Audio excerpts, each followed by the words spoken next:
Hello everyone, it's Kay here with a little extra to my Cards for Occasion series that I'm doing for HandyHippo. I was looking back through the cards and talking with Edie Jane Clark, who's the coordinator and overseer of the series, and said that we had kind of skipped over the menfolk, if you like. We'd done Mother's Day, spring cards and that kind of thing. It's always quite difficult making cards for men, so I've come up with a little something. There will be no hidden menu or anything on this little tutorial come promotion, because it's not part of the series as the series stands. But I didn't want to leave out the boys, men, granddads, dads, and I've come up with a little project which I hope you'll like.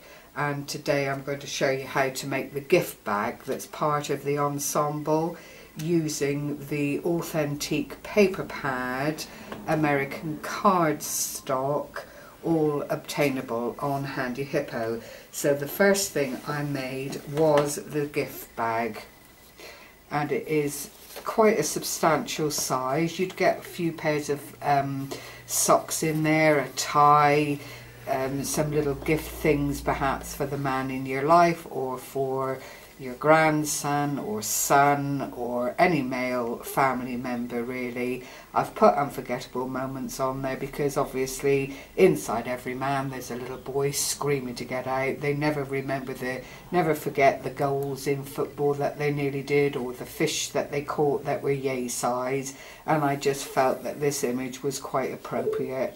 I've distressed it, as you can see, inked it around unforgettable moments, because there are those moments that start in childhood and follow us all the way through our lives. So that is the theme of the bag.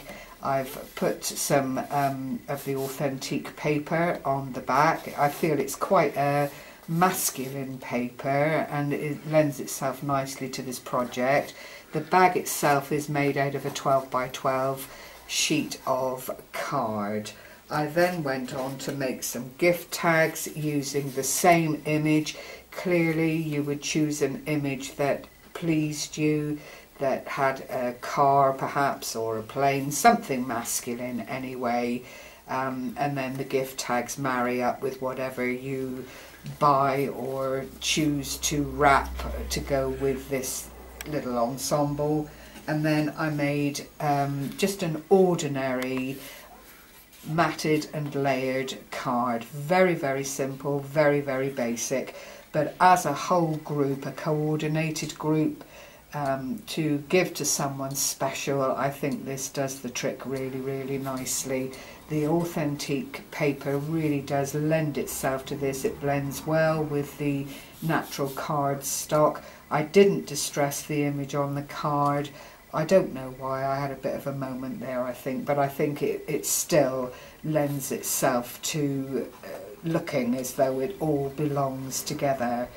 I hope you find this helpful. I hope you look through any stamps that you might have, or any images of your brother, uncle, father's favourite car. All of these things would lend themselves to a theme like this, and it is simplicity itself to do. It's not a very long drawn out project that would take you a long time to put together. So without further ado, I'll leave these things here so that you can keep them in mind, and go on to show you how to make the gift bag. I have to say it's not my idea. I found it on YouTube. There are lots and lots of similar projects available there that will lend themselves to making this bag, but for the purposes of this video I'm going to show you how to make the one that I fell in love with. If you're wondering how I distressed the picture on the front, lots of people use scissors and knives. I've got my handy little tool here that I purchased on HandyHippo, and it really is sublime. You can just peel off the top of embossed areas. You've got a little blade here that lets you just score all around and give rise to this jagged effect on your project. So I'll leave that one there for you as well to have a little look at whilst we proceed with the bag. Essentially what you need is a piece of 12 by 12 card or paper, as long as the paper is good quality. You don't want anything that is too flimsy. You need a little bit of substance with it. Now I'm using this music paper because again it's from the Authentique, but I love it. You've got borders and things on this side, and then this beautiful music sheet, which is, you know, I think you'd agree, male, female, depending on occasion. And you line up your 12 by 12 on your scoreboard, and you score at 4 inches. You're not going to see these scores very well, I'm afraid, but I'll go slowly so you can take note. 4 inches, 5 3/4 inches. These are full scores from the top of your sheet to the bottom. 9 3/4 inches.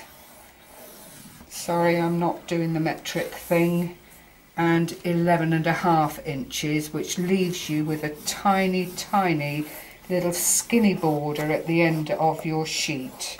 Now, if you are using a very good quality or substantial paper or card, it's always advisable to do the second score on the other side in exactly the same places. This breaks up the fibres in the card, allows it to fold and be quite malleable. So that's that lot of scores done. So I'll take it back to the original position, and at that point you're going to turn it once so your previously scored lines are running off horizontally. Place your card down onto the 12 by 12 area, and we are going to score at 1 3/4,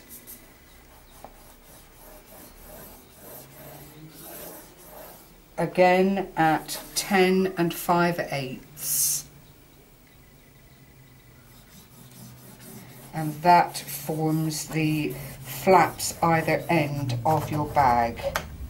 In the meantime, we have to do some parse scoring, so take your card back to the original setting with the little skinny border at the bottom, or to your left, sorry, and we're going to part score. Now that means instead of coming down the whole length of your card, you're going to go to about 8 inches, which would be, roughly speaking, the length of an average hand.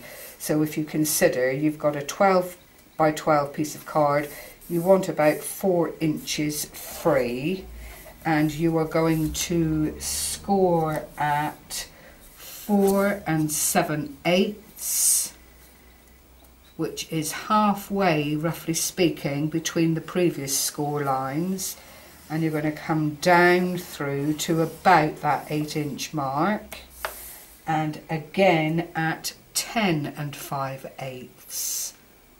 When I can see it, there it is. Whoops. And again, not all the way down, just to that approximate 8-inch place.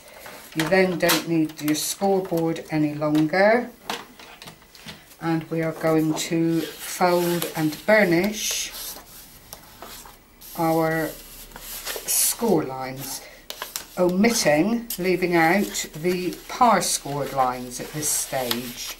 They're quite happy to be left where they sit at the moment, and you'll see the shape of the bag starting to take form. If I do this little one at the end, this is where your bag would meet and join up.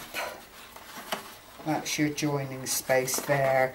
And when you look to the side, when that score's done as well, this is where we need the little vent in our scoring. This is your parse score, which you mountain and valley fold. So the parse score becomes a valley fold, not a mountain.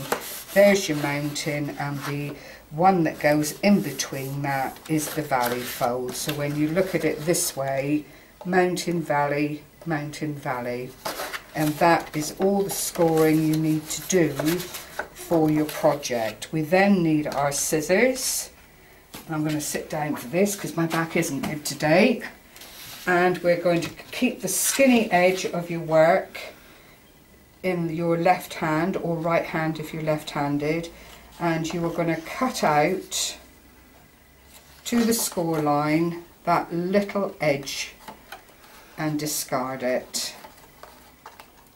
if it will let me. And then the previous score lines you're going to cut up to the horizontal line only.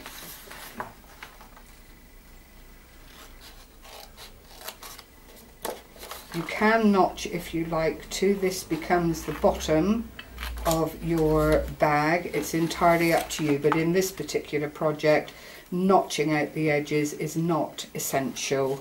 We then want to turn the card so that these areas are at the bottom, your folded area. I'll fold that back so you can see which way I'm working. And we are going to cut on the top score line. I'm sorry it's not exactly clear where I'm cutting. I didn't think that out very well. But you cut along this top line. You can either do it with your cutting board or freehand if you're brave. I'm doing freehand because I'm not brave, I'm just a bit silly. And then you just cut out that bit. So if you look at the overall shape that you're left with to form the bag with, this is it.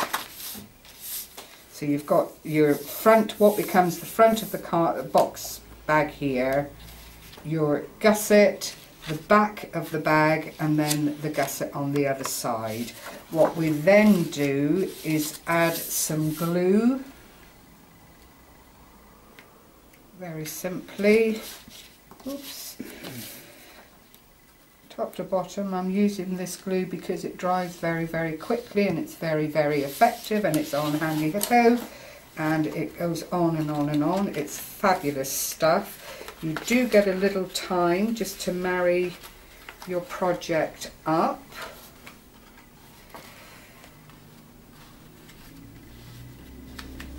Oh dear. This does fit nicely into your little skinny flap, as I'm calling it. So that goes like that. There are the gussets on the bag. This flap at the top then, the long flap that you left at the last cut, becomes the flap for the bag. So if you just burnish that again over the edge, that just seals that down. At this point, while I'm thinking about it, I'm going to just round off the corners with my envelope board, also available, don't you know, on HandyHippo. So that goes like that, and there is the front. At this point, it would be a good idea to decorate the front of your card. This is when I did this work. And then once you've decorated, you fold in the top part of the bag, and if you, to keep it really tidy, if you fold in the two side flaps like so, bring up the back flap like so, then glue the flap that's left over, which is the front of your box. That all very neatly folds forward, so you have this continuation from the front of your box round to the bottom, and so there are no breaks in it, it just really flows very, very nicely. Again, pinch the top of the bag, fold the flap over, and it's at this point that you would get out your trusted crocodile or hole punch. I don't know if this will take the whole amount because it's quite a good quality paper from the Authentique. Oh, it does. So you eyeball and measure up, line up again on the other side of the bag, measure it up as best as you can, or if you need things spot on, get your measure ruler out and measure it, punch the holes in, and then at this point you would find a coordinating ribbon, pass through all the holes, tie a bow in the front, which then is released to let the bag be opened by the recipient. So I hope you find that helpful. If you need me to go through anything else, please leave a message at the bottom of this video, and I will endeavour to make clear anything that you feel I've left undone. And then with the double-sided card, of course, you've got the glory of having the inside decorated for you as well. So all in all, it's a really, really nice gift packet for anybody to receive a little gift in, and they are sizable. I think the overall sizing of the inner aspect of the bag is 8 inches in depth, and it's nearly 2 inches wide, which makes it fairly sizable. You'd get some sweeties or socks or, you know, small things that you could fold up into the bag quite nicely. So I'll take you back again to where it all started with this little project for the boys, in the hope that you find this helpful and something that, again, you would like to try in your own time. Obviously I've rushed a bit today for the sake of getting everything onto the video, but I hope nonetheless it's inspired you and given you food for thought. Thank you very much for watching. Do go over to the HandyHippo site, check out their latest offers and their under £2 site, which is an absolute delight. Thank you for sharing this time with me. Take care everyone. Bye bye.